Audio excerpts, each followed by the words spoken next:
Hi folks, Happy New Year to everybody, and this is a little video I'm going to do about doing ultra low power microcontroller design. And I've got a little demonstration board that I've set up here, and if I can zoom out a little bit, you'll see that it's all set up on a breadboard. And this is a digital clock which is made on a microcontroller, and it's also you can see you've got the current here, which I hope you can see. I'll just attempt to zoom in on that a little bit. Let's see if it's coming through. So it's running at about 1.89 microamps, 1.9 microamps from a battery, which is a couple of nickel metal hydride rechargeables that I'm running in series. So it's about 2.5 volts that this is running off at the moment. So the question is, how do you get such low current, and what really is achievable in ultra low microcontroller current and power design? So I've got here a few slides that we'll see if we can take you through, and later on what we're going to do is we'll have a look at the schematic of the clock, which I briefly showed you just there, and how to measure these ultra low currents.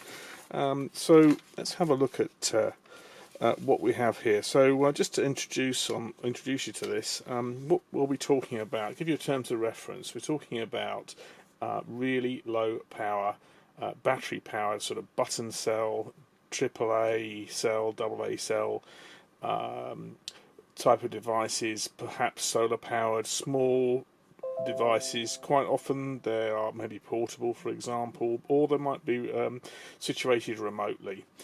So possible things about energy harvesting. Solar is a typical one, but there are other means of doing energy harvesting as well. Peltier devices, for example, even sucking RF. Now, what we're talking about here typically is that these microcontrollers will be sitting in a sleep mode for most of the time, because as soon as the CPU is powered up and actually doing anything, that's when it starts taking quite a lot of power. So sleep current typically in these devices is in the tens or hundreds of nanoamps, which is quite difficult to measure, and so you have to take quite a bit of care in that.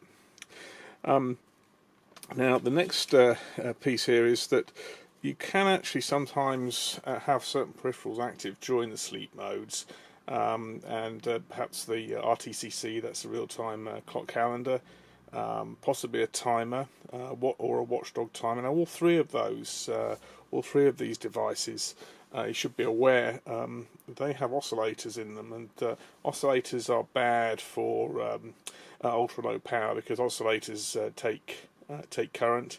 Essentially they're switching devices on and off, and for CMOS devices these days, that's particularly when that dynamic power consumption becomes predominant, as opposed to just sort of straight DC leakage, which is essentially where an insulator isn't quite an insulator, which is the sort of static power consumption.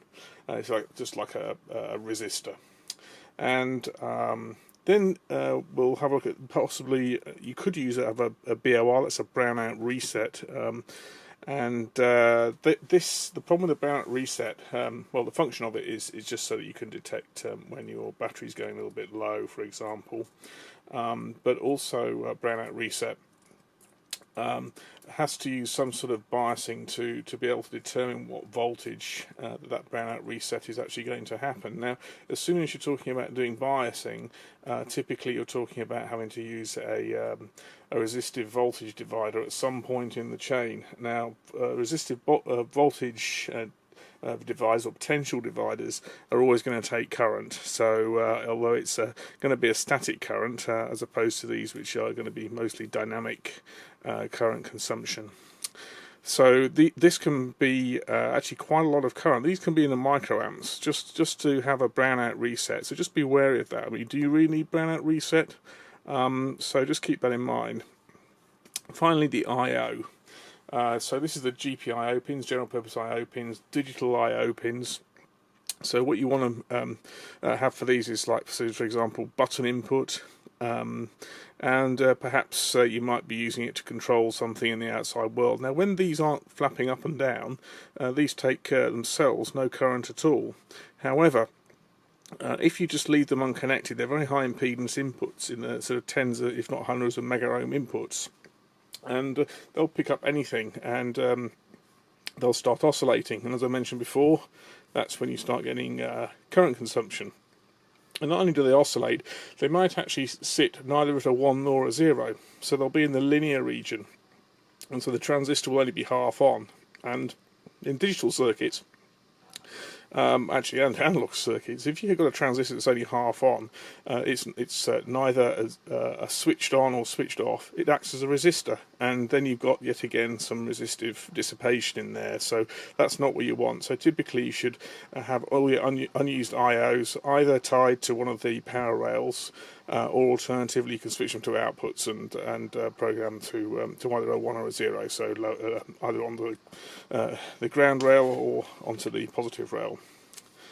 And that was when we were in sleep. I should mention, actually, there's quite often lots of different sleep modes. So, for example, for the device I'm using, which is we'll see later, is a PIC.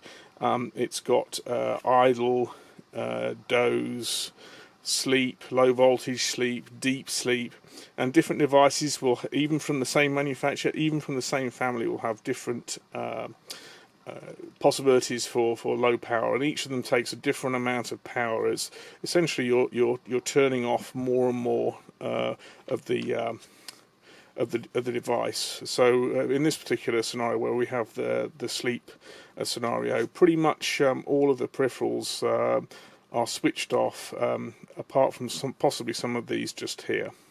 And it'll usually be unlikely that in a sleep mode, strictly speaking, you'll be allowed to run things like SPI or I2C, anything that's got oscillators apart from these RTCCs. 'Cause some devices you can't even run a timer, so keep that in mind. Although typically a real-time clock calendar you'll be allowed to run for obvious reasons, because typically that's what you need to have running in a battery-powered device. Back to when the device is active. Now, I mentioned that we were mostly of the time in sleep. Now, typically, you might, although the active current here might be in certain situations, such as the one we have here, it might be up to 1,000,000 times more than the sleep current. So a significant difference there.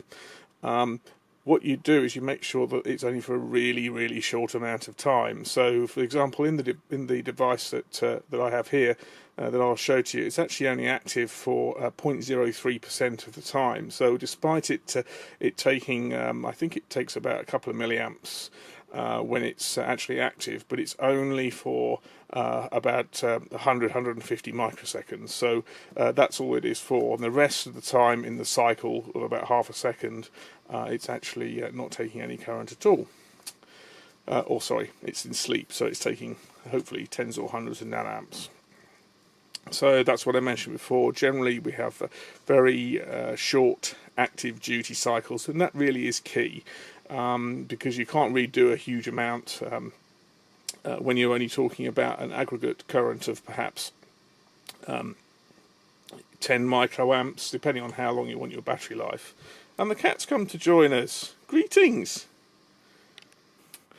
One of the things with there's been a bit of an arms race between manufacturers about what constitutes ultra low power and what you can really do with them. The devil is really in the details, so always check data sheets, and even then take everything with a pinch of salt. Test every parameter you're going to use, and do that in the representative values of all your voltage levels and temperature ranges, and see what happens in low battery behavior. Always check your latest device errata and check to see if there's any new ones come out. What I found is sometimes that the errata will have interesting information which wasn't covered in the data sheet, which will affect things. For example, things just not working, or the current consumption is not as expected. And be very wary of marketing nonsense. Unfortunately, TI and Microchip, for example, had quite a public spat between each other, and it's difficult to tell what was actually true. But this goes back to checking the data sheets and making sure that every parameter that you're going to use is representative. I'll give you an example here. So here's the Microchip what they call XLP portfolio, which is extra low power. I think it was previously known as nanowatt, or is the new term nanowatt? Not sure anyway, but nanowatt is possibly a bit of a misnomer, because it might work in nanowatts, but it won't actually do anything. So it's all very well saying that your microcontroller will function in nanowatts. Well, it might function, but it's very unlikely to be actually doing anything useful if it's only taking nanowatts. So let's have a look what we've got here. What I was doing when I wanted to do this clock is I was looking at the possibility of using an LCD on it. So although you can make an LCD, run an LCD display off normal GPIOs, it tends to be a bit of extra processing power. So I thought, well, let's harness the LCD peripheral. And also I was looking for something with a low power RTCC real-time clock calendar. So I didn't need to use an external one, and did it have reasonable run current, which is here. So this is the RTCC current typical. I'm not going to bother with a watchdog timer, although you'll see a watchdog timer can sometimes take almost a microamp in some cases, which is quite expensive for low battery power devices. And one of the headline things really is this sleep column. Sleep covers a multitude of sins, and for instance, in the Microchip scenario, you've got the normal active mode, a mode called idle. Some chips have doze, some have sleep with their attention regulator, and some have deep sleep. And even within those, there are certain scenarios, so you can switch on and off peripherals selectively to be active in certain sleep modes. Although not every peripheral is available in every sleep mode. A number of the peripherals in particular require things like clocks to be active, so just be aware of that, and clocks take power as well. But I chose in the end, it's not quite this device, it is this very last one, which is a PIC24 FJ256GB412. Now I chose, that's the 120 1-pin device. I chose the 100-pin derivative of that, and I used the GA version rather than the GB. The GA version doesn't have USB. I have no need for USB for a digital clock. So I'm just using the 256GA410 for this, which is in a 100-pin quad flat pack. And the one I'm using is 0.4mm pitch, but I think you can get 0.5mm pitch. And the reason I chose this device was that it's got a sleep current of 80 nanoamps. Now, I never achieved that. The best I could do was about 500 nanoamps. Still don't know why, but we'll look more closely at the datasheet in a moment. Don't use the watchdog timer, so that was no concern to me. But the RTCC was 170 nanoamps for the RTCC. Now, I've actually tested that, and it's not a million miles out. The incremental cost of running a real-time clock calendar is about 170 nanoamps. And the 1 megahertz run, well, that's how much current it takes when it's actually running in an active mode at 1 megahertz. Got to take this with a pinch of salt as well, because is that the 1 megahertz crystal oscillator, or is it the actual cycle time of the instructions? I suggest this is probably the crystal run current. So for PIC24, that's actually running at 500 kilohertz instruction cycle time. So that's the reason why I chose this particular device. Oh, one other thing, the reason why I chose a 100-pin device is that the LCD that I'm using, has got got about 49 segments on it. So that's the reason why I chose it. I needed a device which had got enough pins, enough segment pins to drive that, and the 64-pin one didn't have that. So here we go. So here's a bit of the data sheet for this device, and you'll notice I've highlighted the 8 megahertz, 4 million instructions a second. As I say, the instruction cycle time is half of the oscillator frequency. You might wonder, why did I choose to run it at 8 megahertz? Well, this is done both empirically and because the default internal clock runs at 8 megahertz on this particular PIC. So although I could choose other frequencies to run it at, I actually found that this was probably about the most efficient to run it at in terms of the amount of time that it takes the oscillator to get to start up. Remember, we're in deep sleep, then do its processing and then go back to sleep again. So this gave me the sort of best bang for the buck, if you like, current wise, during the active time. And when it's in sleep mode, this oscillator is actually completely off. So that's one thing that I looked at, and you'll see for this it goes between 900 microamps and 1 milliamp, which I think I found a little bit more than that when I actually measured it, but that's depending on whether you're off 2 volts or 3.3 volts, and you can generally try to extrapolate in between. Typical is probably not a bad one to go for. Yes, you can over-engineer and always go for the max, but so if normally typical is a good sort of thumb in the air and just sort of say ballpark figure, or at least it should be. And then let's look at some other figures here. So what about when it's in sleep mode? Well, again, this is one of those things where there's several different sleeps, and there's the sort of normal sleep mode, but you can also use this low voltage sleep. And what that does is it disables one of the internal voltage regulators. Now, one thing to note is that voltage regulators are actually quite expensive, and this has a special low voltage, low power voltage regulator. And it says here that in low voltage sleep I should be able to get 60 nanoamps at 3.3 volts and room temperature. Well, I got nothing like that. The best I could manage was 500 nanoamps, and tried everything that I could think of anyway. The device was completely disconnected. All of the I/O pins were set to low. There were no oscillators running. Let's think what else. Oh yes, check the leakage on all the capacitors, the decoupling capacitors, and also there's a capacitor for the voltage regulator. Anyway, I checked the voltage regulator was active. You can actually measure the voltage there. It rose down to 1.2 volt. In normal sleep mode, this internal voltage regulator comes out of the VCAP pin on this device, and it's about 1.8 volts. And you can I can see when it's in low voltage sleep from the 1.2 volts that it's operating on. So I know that it was actually running, or it had gone to sleep, but I could not get it 60 amps. But I also have to question whether or not this is actually true and whether it's just made up values, because you'll notice that it varies very widely. So at 60 Celsius, this is almost, 50 times? It is 50 times higher current-wise than at 25 Celsius. So don't know what's going on there.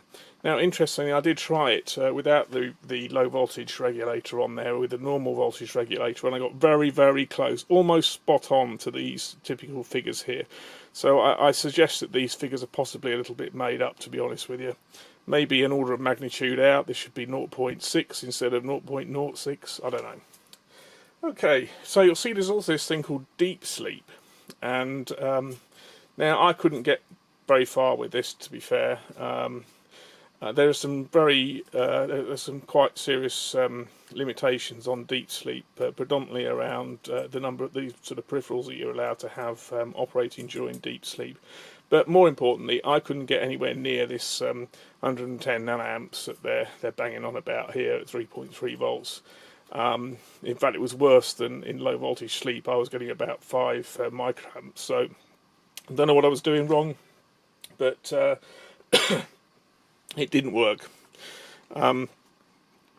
So this is the mode that we're going to use. As I say, I didn't actually get this particular current when everything else was switched off. I got about 500 nanoamps, but it was the best I could do.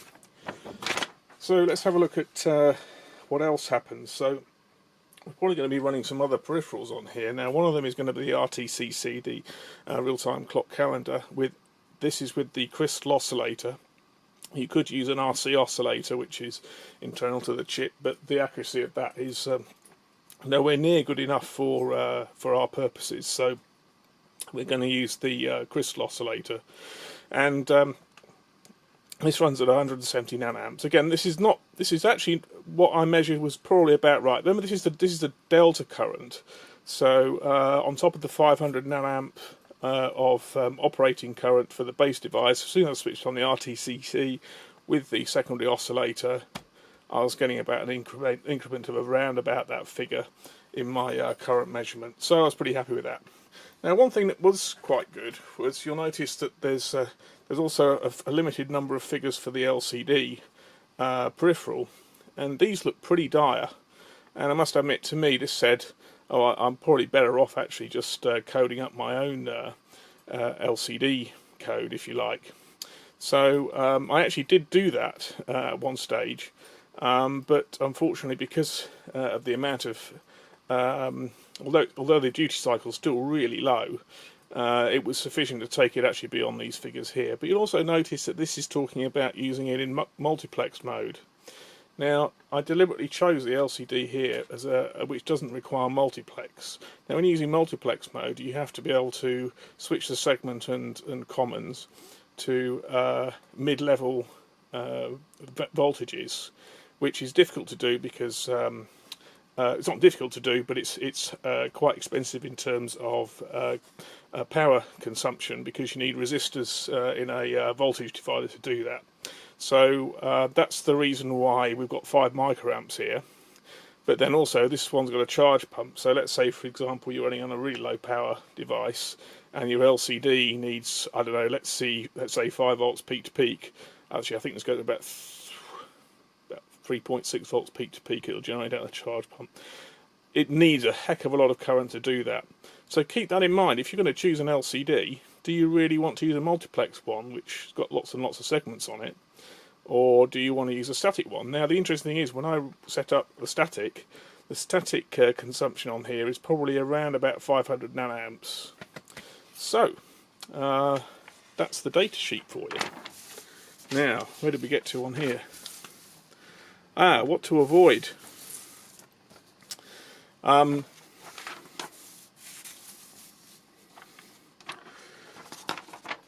Voltage regulators.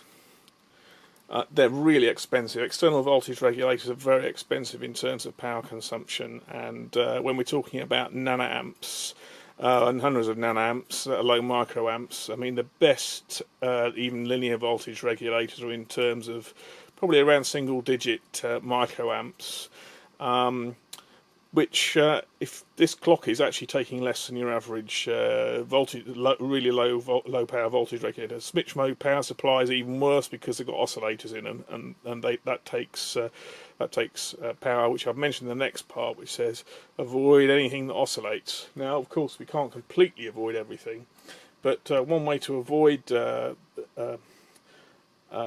excessive current consumption is if you do have something that oscillates, use something which is relatively low frequency, hence the use of the 32 kilohertz clock crystals, which seem to come about.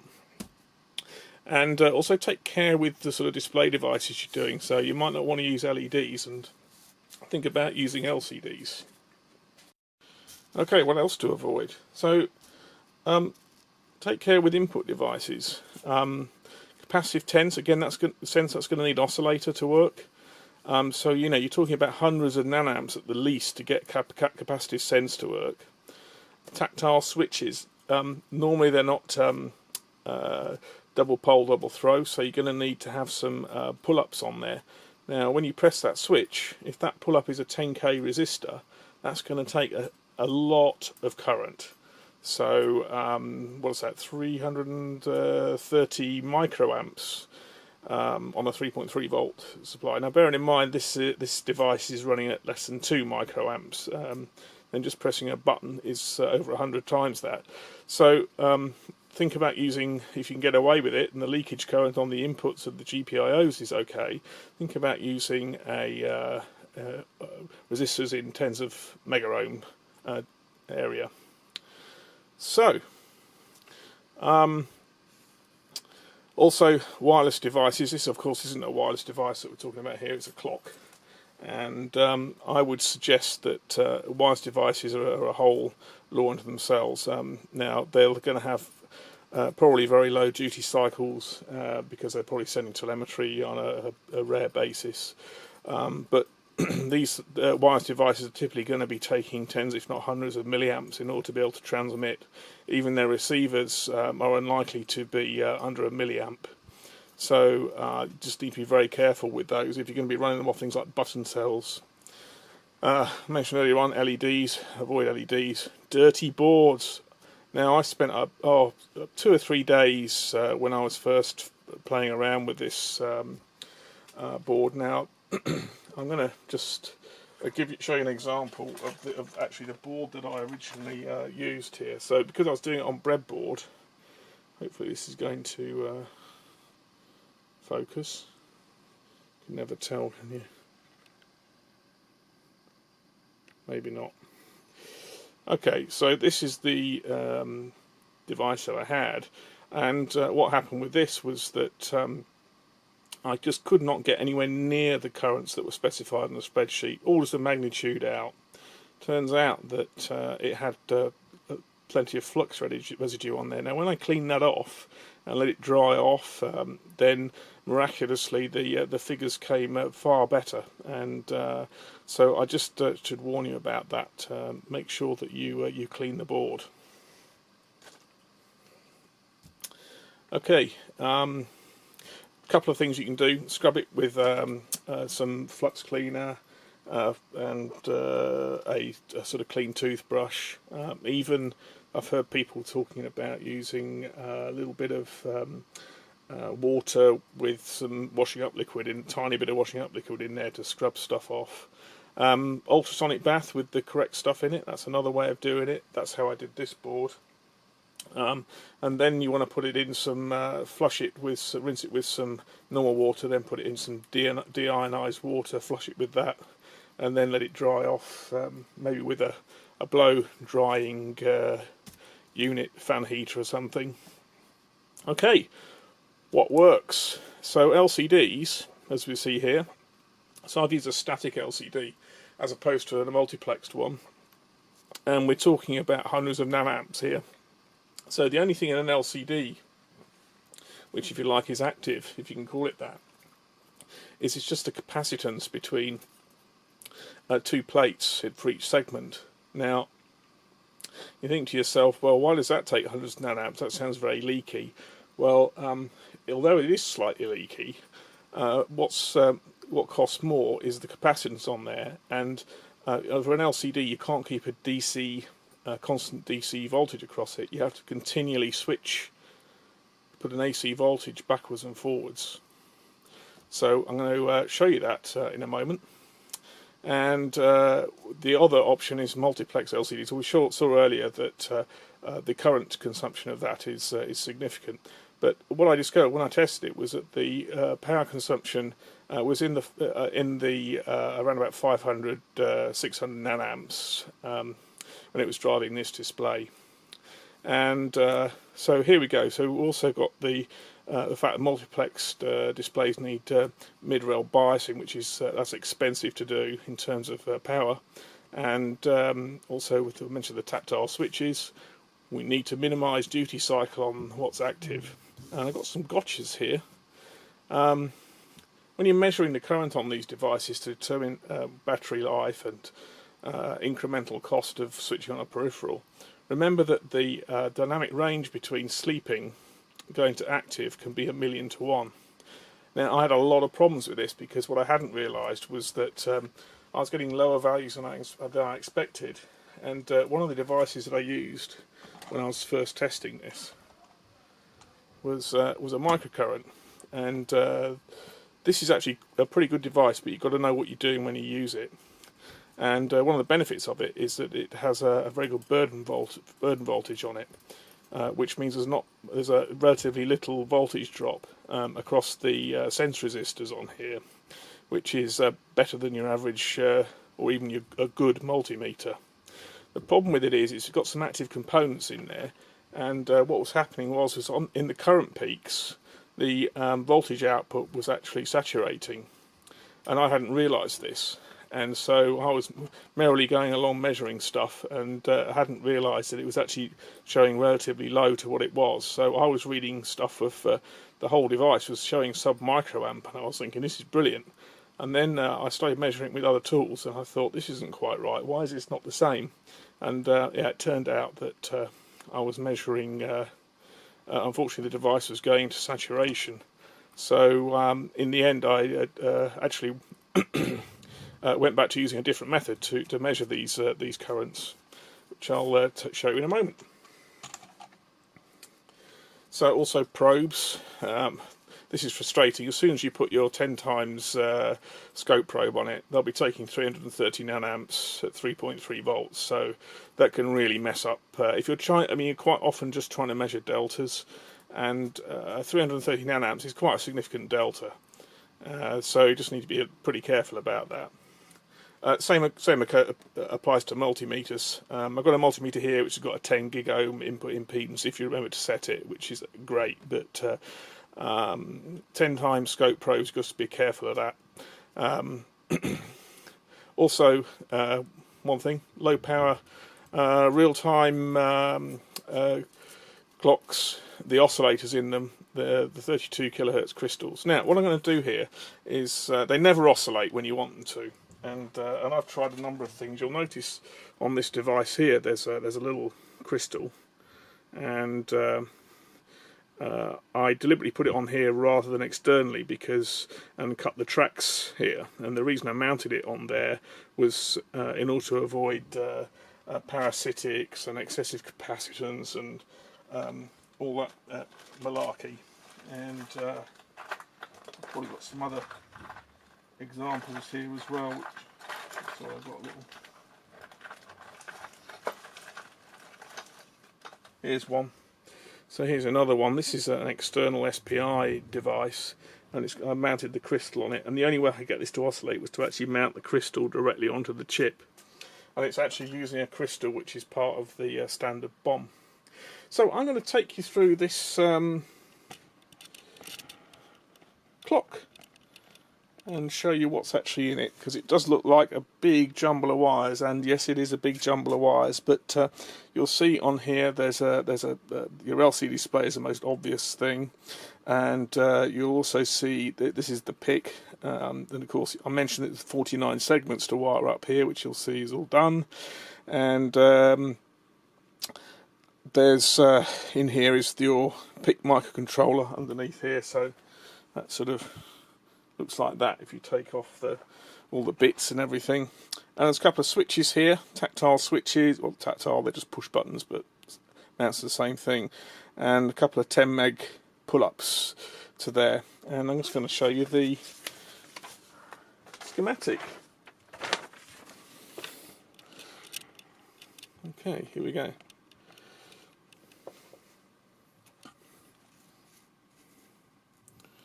So this is the PIC, of course. It's got an in-circuit debugger connector, which you may have noticed actually is just down here, connected to an in-circuit debugger. And this is your LCD. It's got a single common, because I mentioned it's static, non-multiplexed, and 49 segments. And I've also got 2 debug output pins, so I can see if the real-time clock is actually going ahead, and I can also see if the oscillator for the CPU is running, and I'm going to show you those in a moment. You'll also see this is for the internal voltage regulator that I mentioned earlier on in the PIC, to decouple that, and use tantalum rather than electrolytic, less leaky. This is our crystal, which, as I say, I had a nightmare trying to get to work. And just put some notes here. The actual devices that I used are here. It's Farnell part number 2467705, And although I had plenty of 12.5 picofarad load crystals around, I didn't have one which had a 50 k ohm typical ESR, so they tended to be a little bit lower than that. And here are my switches with the 10 meg ohm pull-ups, a couple of decoupling capacitors, 10k pull-up on the main clear, which is just the default PIC thing, which everybody does. Now, the question is, how was I measuring the current on here? Bearing in mind this 1,000,000 to 1 thing. Well, you're not going to be able to see 1,000,000 to 1 dynamic range on your average oscilloscope. So, but all I'm interested in really is the average current. So the way that I did it is I use this circuit here, which has a low leakage 470 microfarad capacitor, which I've measured. It's a very low leakage cap. I'm not quite sure. I couldn't remember what sort of make it was, but that's one I had in the bag. But I measured it, and it is very low leakage. And I put a 10k ohm. So essentially, I've got an RC filter here, and I put a normal microammeter on here, or nanoammeter even, and that's what we're measuring before. And it gets all nice and stable display. 2.5 volts coming out of our 2 cells, and I'll just show you what happens if we have the measurement here. Showing, let's see if we can get rid of the glare. Showing 187, 186, also 1.86 microamps. Now what I'm going to do is, on this here, I'm going to short out this 10k resistor. So you see it's quite stable at the moment, but if I short out the 10k resistor, you'll see that the current now, it's all over the place. Now I think this is due to the way that the multimeter is sampling, and as I mentioned, there are big current spikes going on in this device relative to the sleep current, and you can't really measure or figure out what that is, well, what's making sense and what isn't. So as soon as if you notice, what I'm going to do is just take off that short, and you'll notice that what happens now is that it's now recharging up or discharging up this capacitor. So there's a little small voltage drop across here, and we'll then get back to the 1.8 or so, whatever, microamps. So that's how I measure the current. As I say, if you're trying to measure directly, you'll get these crazy wild measurements. But also inside the code, what I do is I put loads and loads of optional debug parameters where I can switch various things off and on. But today's not about code. So we're going to have a look at some of the waveforms that I've got on here, and just on the scope. And so here's the schematic again, and what we're going to have a look at is going to look at the RTCC output, and we're also going to have a look at the clock out. So the RTCC output is just a pulse that happens every half a second. So that happens, an interrupt from the real-time clock calendar comes in, and that allows me to flash the colon. And you'll see there's when it flashes on, it also increases the seconds count. And but when it flashes off, that's all it has to do, just turn the colon off. And so that's why it's half a second. So it's half a second on, half a second off, and then every other half second, in other words, every second, it increments the seconds. And the other thing I'm going to show you is the clock output. So the clock for this, which is a CPU clock, if you remember earlier on, we want to reduce the number of oscillations that are going on because it's quite expensive in terms of power consumption. So this clock will only be going on for a very small amount of time. So in this particular design, the clock is only on for way under a tenth of a percent. So that minimises the amount of aggregate power consumption. And the other thing that we're going to have a little look at in here is a couple of signals on the LCD, just to show you how that works. So let's get started. So I'm going to hook up some of these probes, and one thing I'm going to just one of them I'm going to plug on is into the clock. You'll notice also when I plug it in, you'll notice something as well. So I'm going to put the probe onto there, and what we're seeing is that the current is rising. Now why would that be? So the current here is now significantly more than it was before, and it's probably going to settle at about I would say 250 nanoamps more than it was earlier on. Now the question is, why is that? Well, the reason is that this output is typically, most of the time it's high, as we'll see on the scope in a moment.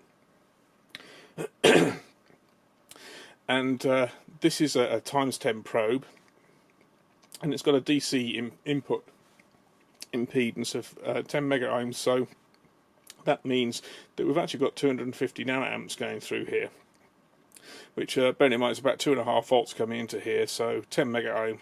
So that's why the current has increased. So when you're probing any of these ultra low power devices, just keep in mind that your probing is going to affect the current consumption of the device. So let's have a look at the scope and we'll see what's going on. Oh, I'm going to just, before I do that, I'm just going to connect up a couple of the other connections as well.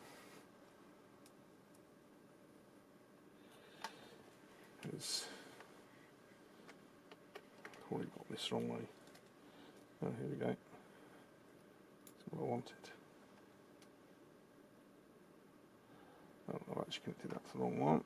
Typical. Sorry about this. But I wanted to show you the what happens when you plug it in. You notice that now I've plugged in all these other probes. You'll notice the current's got up even more. So let's have a look at the scope and we'll see. So if you notice the which way around it is now, well, we'll see when we get to the scope. We'll have a look at them and we'll figure it out. So here's the scope. I'll zoom in a little bit here and we'll see if we can get a reasonable display here.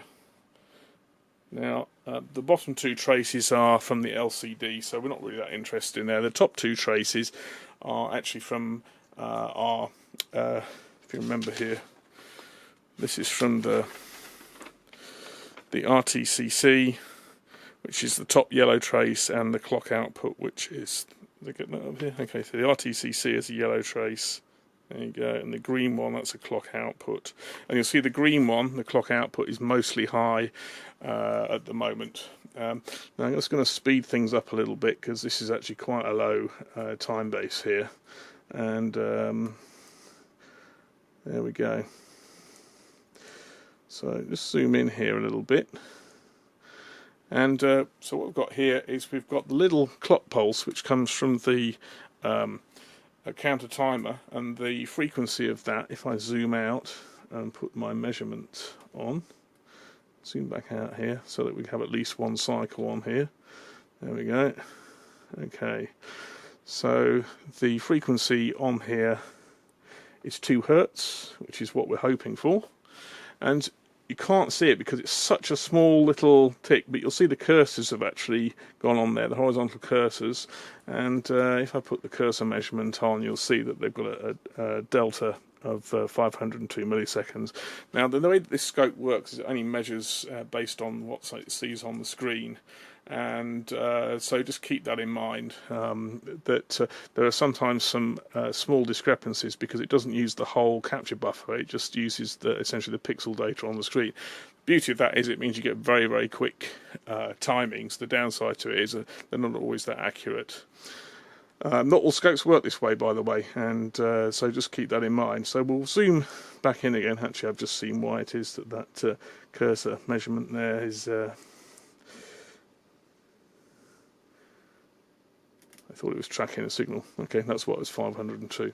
But we'll zoom in and we'll have a look here. Now, if you look at this, this pulse here is when it starts to start the oscillator, which can take, as you can see, quite a bit of time. So the oscillator will be started here. It's 20 microseconds per division. That's 1, 2, 3, 4, 5 and a bit. So it's just over 100 microseconds before it's managed to start the oscillator, and we can actually start running some code. So if I just zoom in on this a little bit more, you'll see this is the oscillator here. I'm going to do a quick measurement on here, and we'll see frequency of the green trace is 4 megahertz. So that's what we'd expect from the CPU oscillator, the default frequency for the CPU oscillator. And you'll see it's not always very coherent with the, when you zoom in, with this here. You'll see that it's not always maintaining the same phase. That's just because it takes a finite amount of time for the oscillator to start up. But it's fairly consistent, good enough. So that should work. You also notice that for some reason every other time it's slightly longer. So you have a short one, short, long, short, long, short, long. Well, do you remember that I mentioned to you that when we were looking at the display here, we've got the colon going there. So when the colon goes off, it doesn't have to update the seconds. So there's a shorter amount of code that gets run when it just switches the colon off compared to when it switches the colon on. And that's why every other one is a little bit longer. And if you wait long enough for when it's it's about to switch over the seconds, probably just missed it there, it was a very long one, or probably went up to about here because it had to go even further. In fact, we're going to do one here. There, that was a really long one. So it had to not only do the seconds and tens of seconds, it had to update the minutes. So it took even longer. So that's one of the ways that you can minimize the amount of current draw by making so that the processor is actually active only for the minimum amount of time. So that saves the aggregate amount of current, because when it's operating in this very short amount of time, which if we zoom out again, oops, sorry, zoom in, and we get the, let's reset that. Oops.